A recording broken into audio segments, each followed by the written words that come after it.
ऐसा समूह है जो कि सेवा के काम करते हैं। इस प्रकार के संगठनों का एक समूह है, उसमें सेवा भारती है, एक एनएमओ है, नेशनल मेडिकल ऑर्गेनाइजेशन।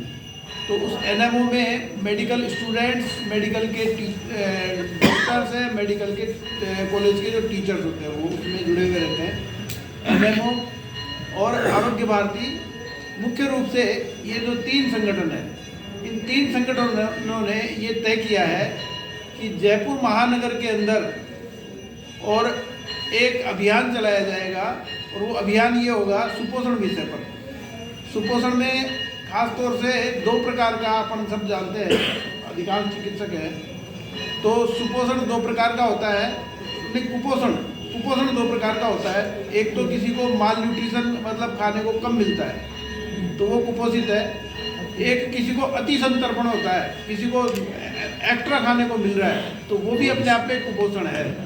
तो ये जो आजकल फास्ट फूड, पिज़्ज़ा, बर्गर, आप लोगों ने देखा होगा भी अमेरिका में नया स्वास्थ्य मंत्री बनाया, ट्रंप जो जीत के आया उसके बाद स्वास्थ्य मंत्री बनाया, तो उसने आते ही सबसे पहले कहा कि ये फास्ट फूड पर हम बैन लगाएंगे। ऐसे ही हमारे जो चिकित्सा स्वास्थ्य मंत्री जी है, राइजिंग राजस्थान में उनका स्पीच था, तो उन्होंने भी फास्ट फूड के ऊपर बड़ी चिंता जाहिर की थी। तो राजस्थान सरकार भी फास्ट फूड के लिए बड़ी चिंतित है, क्योंकि आज इसका प्रचलन इतना ज़्यादा बढ़ रहा है।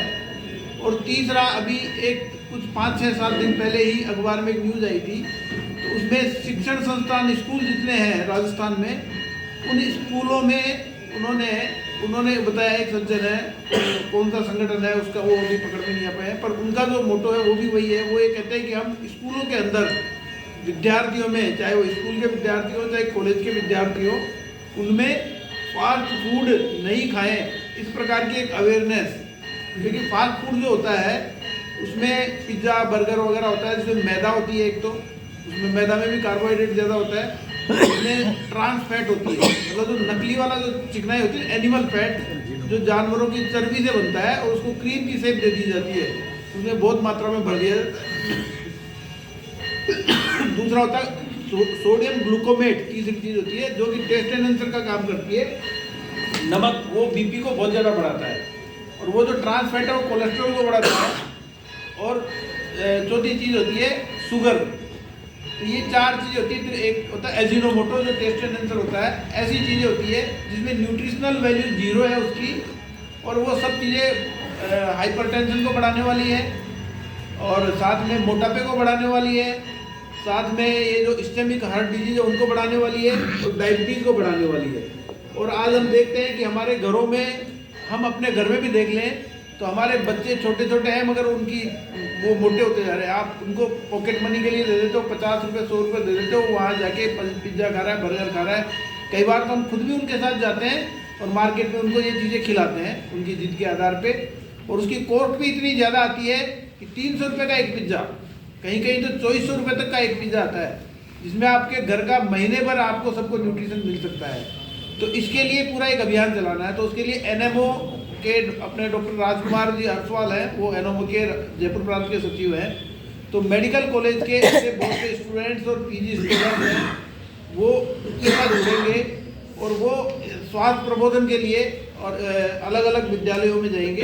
इस प्रकार से एनआईए में टीम बनाई जा रही है, और ऐसे पूरे जो भी इसमें जो चिकित्सक हैं, जितने भी चिकित्सक अपने जो एक्सपर्ट्स हैं, वो सब इसमें सहयोग करेंगे। बोल सकते हैं जो अच्छा इसमें अच्छा मटेरियल आईईसी मटेरियल है, इसका जो प्रचार प्रसार का जो मटेरियल है, तो चिकित्सा स्वास्थ्य मंत्री जी ने भी कहा है कि भाई वो उनके यहाँ मेडिकल डिपार्टमेंट वाले इस के ऊपर अच्छा आईईसी मटेरियल वो तैयार करते हैं, तो वहाँ से भी हम आईईसी मटेरियल ले सकते हैं। एनआईए में एक अच्छा उन्होंने एक बुकलेट तैयार की है जो कि न्यूट्रिशियस फूड क्या होना चाहिए, कैसा होना चाहिए, मतलब घरों में हमारा परंपरागत भोजन कैसा था, कैसे कैसे मसालों का यूज करके और हम हमारे घरों में रसोई में भोजन बनाते थे।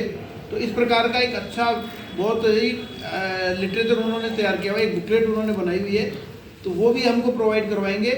उन सब को लेकर हम जाएंगे अलग अलग स्कूलों में। तो हम सबको क्या करना है, हम जहाँ भी रहते हैं तो उस जिस भाग में हम रहते हैं, पहली बात तो हम जिस भाग में रहते हैं उस भाग की इकाई में हम भाग के साथ मिलकर काम करेंगे।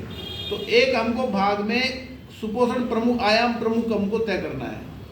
जो भाग प्रमुख है वो ध्यान दे, चाहे तो अभी भी तय करके और हम बता सकते हैं, अमृत जी के पास नाम लिखवा देंगे, भाग प्रमुख अपना, और उनका जो अगर तय कर लेंगे तो अभी लिखवा देंगे। और फिर आपको अभी 29 तारीख को एक बैठक रखी जाएगी।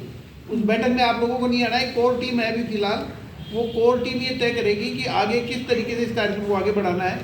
पर हम, क्योंकि आरोग्य भारती उसका एक तरह से वो संगठन होगा मूल जो इस अभियान को आगे लेके जाएगा, बाकी जो संगठन है उनका हमको सहयोग मिलेगा।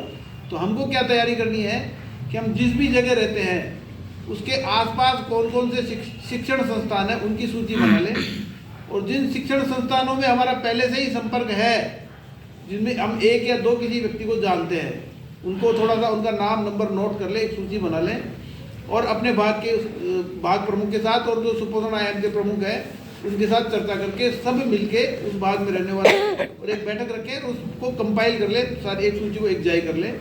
फिर ऐसे कई चिकित्सक होंगे या ऐसे कुछ लोग होंगे जो कि इस विषय पे बोल सकते हैं, तो उनकी एक सूची बना ले पूरी।